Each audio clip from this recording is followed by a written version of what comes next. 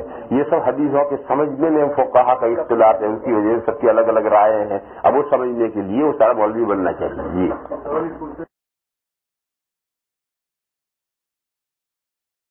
ٹھیک ہے, ان کا سوال. سب کو ایک درجے میں تکلیف نہیں ہوتی ہے, کم و بیش ہوتی ہے. سب کو جب روح بدن سے نکلتی ہے تو سب کو ایک درجے کی تکلیف نہیں ہوتی ہے, کم و بیش ہوتی ہے. اب یہ کہ کس کو کتنی سخت تکلیف ہوتی ہے اور کس کے لیے کتنی آسانی ہوتی ہے, اس کو متعین کر کے مشخص کے بتانا کہ بہت مشکل ہے. یہ ممکن ہی نہیں مسئلہ کہ اسے آدمی مشخص کر کے بتلایا کہ زیادہ سے زیادہ تکلیف کتنی ہوتی ہے اور کم سے کم تکلیف کتنی ہوتی ہے اور کس کو کتنی ہوگی. یہ سب تفصیلات متعین کرنا بہت مشکل ہے. البتہ دو باتیں طے ہیں. ایک تو یہی بات کہ سب مرنے والوں کو تکلیف یکساں نہیں ہوتی, کم و بیش ہوتی.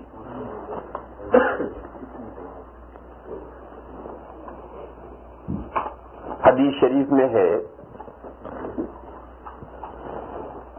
ایک لمبی حدیث ہے, حضور پاک صلی اللہ تعالی علیہ وسلم نے ارشاد فرمایا کہ جو اللہ سے ملنے چاہتا ہے اللہ بھی اس سے ملنا چاہتے ہیں, اور جو اللہ سے ملنے کو ناپسند کرتا ہے اللہ بھی اسے ملنے کو ناپسند کرتا ہے. من احب لقاء اللہ احب اللہ لقاءہ ومن کرہ لقاء اللہ کرہ اللہ لقاءہ.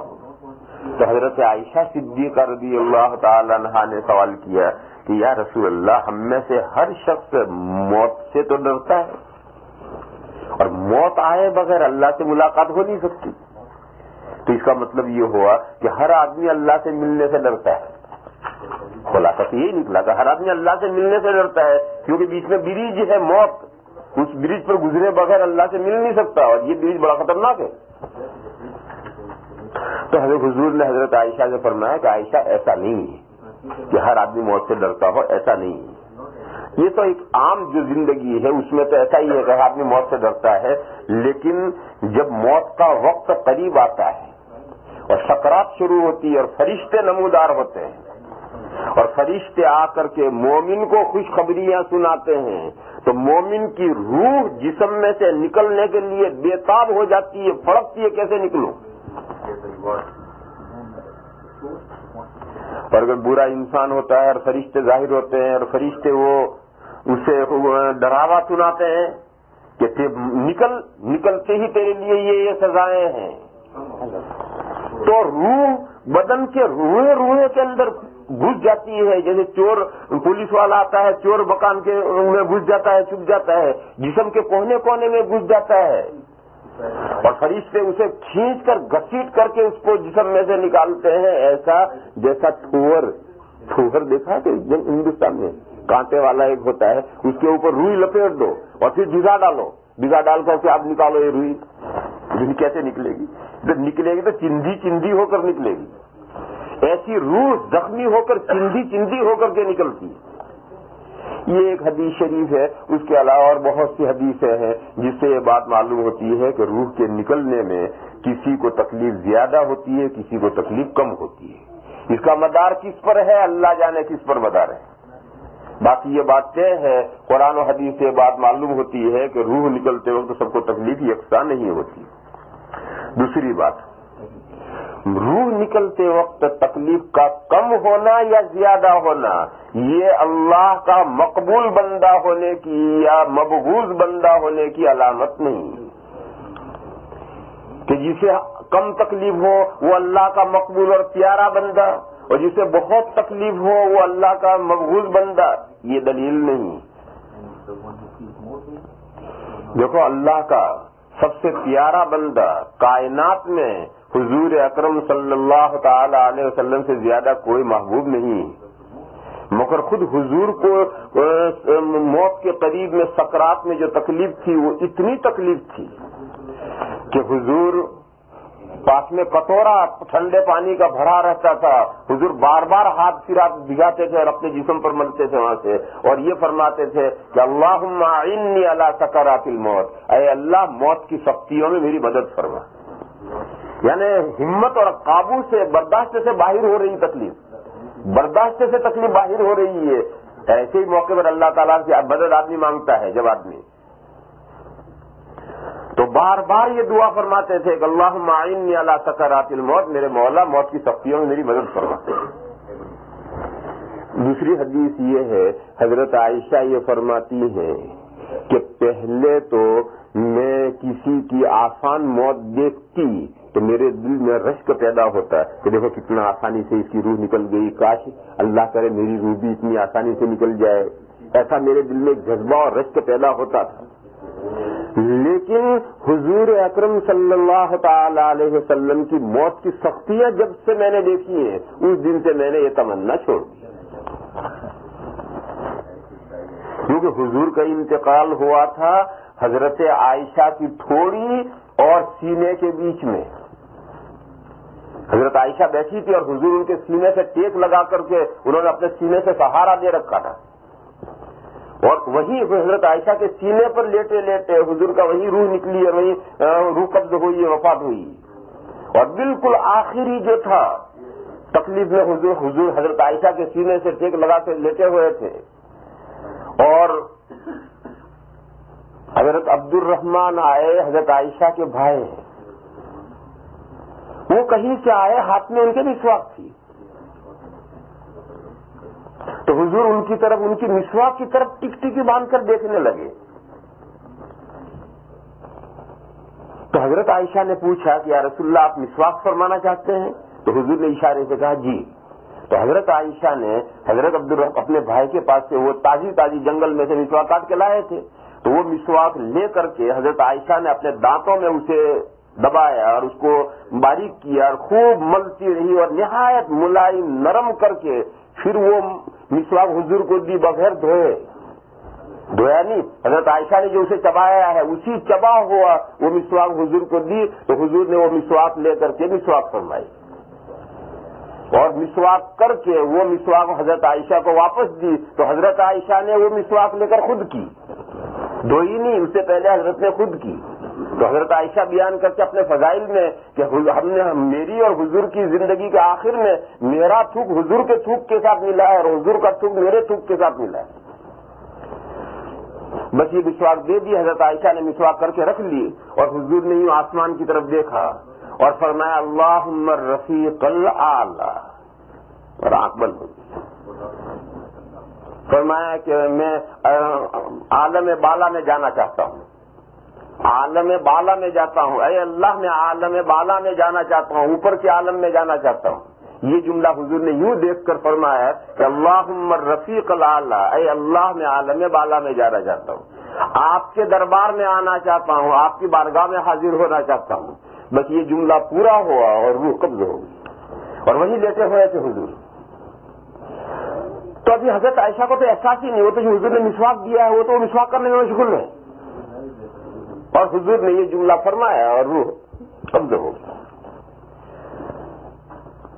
تو پھر ان کو یاد آیا کہ حضور زندگی میں یہ بات بتلایا کرتے تھے کہ ہر نبی کو روح نکالنے سے پہلے اللہ کی طرف سے اختیار دیا جاتا ہے فرشتے کے ذریعے سے کہ آپ دنیا میں رہنا چاہتے ہیں، اللہ کے یہاں آنا چاہتے ہیں۔ اگر نبی کہے کہ مجھے نبی دنیا میں رہنا چاہتا ہوں میں، تو رہنے دیا جائے گا، مگر کوئی نبی نے کبھی ایسا کہا ہی نہیں، کون دنیا میں رہے گا؟ اور جب نبی کہے کہ نہیں مجھے اللہ کے یہاں جانا چاہتا ہے، تو تب اس کی یہ گویا اس کی طرف پرمیشن اجازت ہوئی، تب فرشتہ روح قبض کرے گا۔ تو حضرت عائشہ فرماتے ہیں کہ اب ہمیں یاد آیا کہ جو حضور نے فرمایا اللہم الرفیق الاعلی، یہ حضور کو اللہ کی طرف سے اختیار دیا گیا ہے کہ آپ دنیا میں رہنا چاہتے ہیں، ہمارے یہاں آنا چاہتے ہیں۔ تو حضور نے جواب دیا کہ اے اللہ میں تو آپ کی بارگاہ میں آنا چاہتا ہوں۔ بس یہ جواب نکلا اور روح قبض ہو گئی۔ تو حضرت عائشہ حضور کو اپنے سینے سے لگائے کر معلوم نہیں کب سے بیٹھی ہوں گی، تو اس وقت کی جو تکلیفیں حضور کی آخری سکرات کی تھی وہ سب حضرت عائشہ کی نظروں کے سامنے تھی۔ تو فرماتے ہیں کہ جب سے میں نے حضور کی موت دیکھی ہے اور اس موت کی سختیاں دیکھی ہیں، اگر میں کسی کی آسان موت دیکھتی ہوں تو مجھے کوئی رشک نہیں آتا، کوئی ربکہ نہیں ہوتا، اسے معلوم ہوا کہ موت کا آسانی سے آ جانا یہ مقبول ہونے کی دلیل نہیں ہے، موت کے وقت سختی ہونا یہ کوئی مقبول ہونے کی دلیل نہیں ہے۔ اللہ کے بہترین بندوں کو موت کے وقت سختیاں پیش آتی ہے اور کافر آسانی سے ہی مر جاتا ہے، ایسا کبھی کبھی ہوتا ہے۔ بلکہ ایک حدیث شریف ہے جو سنی ہوگی آپ حضرات نے، حضور نے فرمایا کہ ان المؤمن یموت بعرق الجبین، ان المؤمن یموت بعرق الجبین، مسلمان ماتھے کے پسینے سے مرتا ہے۔ ماتھا ایک گجرات میں کپاڑ کہتے ہیں، اردو میں اس کو ماتھا کہتے ہیں، اردو میں ماتھا اس کو کہتے ہیں جو سجدے میں ہم زمین پر رکھتے ہیں، اس کو ماتھا کہتے ہیں، اور اس پورے کو سر کہتے ہیں، یہ سر ہے، اردو میں اس کو سر کہتے ہیں اور اس کو ماتھا کہتے ہیں، اور گجراتی میں یہ سارا ماتھا ہے، جس کو سر کہتے ہیں اسے گجراتی میں ماتھا کہتے ہیں، اس لیے میں الگ کر رہا، اردو میں ماتھا اس کپاڑ کو کہتے ہیں۔ تو حدیث شریف میں یہ ہے کہ اس ماتھے مومن کی موت آتی ہے ماتھے کے پسینے سے۔ اس حدیث کا کیا مطلب؟ اس کا مطلب بھی علماء نے دو مطلب بیان کیے۔ ایک مطلب تو یہ عام طور پر جو لوگوں میں مشہور ہے وہ یہ مطلب ہے کہ روح نکلتے ہی فوراً ماتھے پر پسینہ ظاہر ہو، اتنا کہ آپ ہاتھ یوں کر کے لیں تو آپ کے ہاتھ پر ہاتھ دکھ جائے، اتنا کم سے کم اتنا پسینہ ماتھے پر ظاہر ہو جائے تو یہ اس کے مومن ہونے کی سائن ہے کہ یہ شخص مومن ہے۔ ایک تو مطلب اس کا یہ ہے جو عام طور پر ہے۔ دوسرا مطلب جو علماء کرام نے بتلایا کہ نہیں، موت کے وقت ماتھے پر پسینہ ظاہر ہونا کوئی ضروری نہیں ہے، اور یہ تو اس حدیث کا مطلب یہ ہے کہ مومن کو موت کے وقت میں دوسروں کی بنسبت زیادہ سختی ہوتی ہے، اور ماتھے کا پسینہ یہ سخت پریشانی سے تعبیر ہے کہ یہ سب کہتے ہیں محنت کر کے کماتے ہیں، آدمی کہتا ہے یہ تو میں نے گاڑھے پسینے سے کمایا ہے، تو کہیں پسینہ پتلا اور گاڑھا ہو، سب کا پسینہ ایک جیسا ہوتا ہے، کسی کا پتلا اور کسی گاڑھا کے معنی ہے زیادہ، تو کسی کا پسینہ پتلا اور کسی کا زیادہ تھوڑا ہی ہوتا ہے، سب کا پسینہ پانی جیسا ہوتا ہے، اور محاورے میں کہتے ہیں میرے گاڑھے پسینے کی کمائی ہے، تو خون تو گاڑھا ہوتا ہے لیکن پسینہ کب سے گاڑھا ہونے لگا؟ یہ کہیں گے کہ یہ زبان کے محاورے ہیں، اور یہ کہنا ہے کہ میں نے سخت محنت کر کے کمایا ہے۔ تو اسی طریقے سے یہ ماتھے سے پسینہ نکلنا جس حال میں بھی ہو، آج تو کڑاکے کی سردی پڑ رہی ہے، اس کڑاکے کی سردی میں بھی موت آئی، مزدوری کا کوئی محنت کا کام کرو، سخت محنت کا کام تو پسینہ نکل آئے گا، تو سخت محنت جو ہے اس کے نتیجے میں پسینہ نکلتا ہی ہے۔ تو ماتھے کے پسینے سے مومن مرتا ہے، یعنی مومن کو دوسرے لوگوں کی بنسبت مومن کو موت کے وقت میں سختیاں اور پریشانیاں زیادہ ہوتی، آسانی جو ہے کافر کو ہوتی، گنہگار کو ہوتی ہے، جتنا نیک اور صالح اور اچھا ہوگا اسے موت کے وقت میں پریشانیاں زیادہ ہوں گی۔ اس سے بھی معلوم ہوا کہ کوئی یہ ضروری نہیں ہے کہ نیک آدمی کی موت آسان ہو اور برے آدمی کی موت سخت ہو، ایسا کوئی ضروری نہیں ہے۔ البتہ یہ بھی کوئی قاعدہ کلیہ نہیں ہے کہ ہر نیک کو سختیاں زیادہ ہو اور ہر برے کو کم ہو، یہ بھی کوئی قاعدہ کلیہ نہیں ہے۔ اس لیے اس سلسلے میں کوئی قاعدہ کلیہ نہیں ہے، بس دو ہی باتیں ہیں۔ ایک تو ہے کہ موت کے وقت میں لوگوں کے احوال کے اعتبار سے کسی کو کم تکلیف ہوتی ہے، کسی کو زیادہ تکلیف ہوتی ہے، یہ چیز قرآن حدیث سے دلائل سے ثابت ہے۔ دوسری بات یہ کہ تکلیف کا کم اور زیادہ ہونا یہ نیک اور برا ہونے کی علامت نہیں ہے، اس میں اور بہت سی حکمتیں اور مصلحتیں ہوتی جس کے پیش نظر ایسا ہوتا ہے۔ بہت اچھا، سبحان اللہ، نستغفر اللہ۔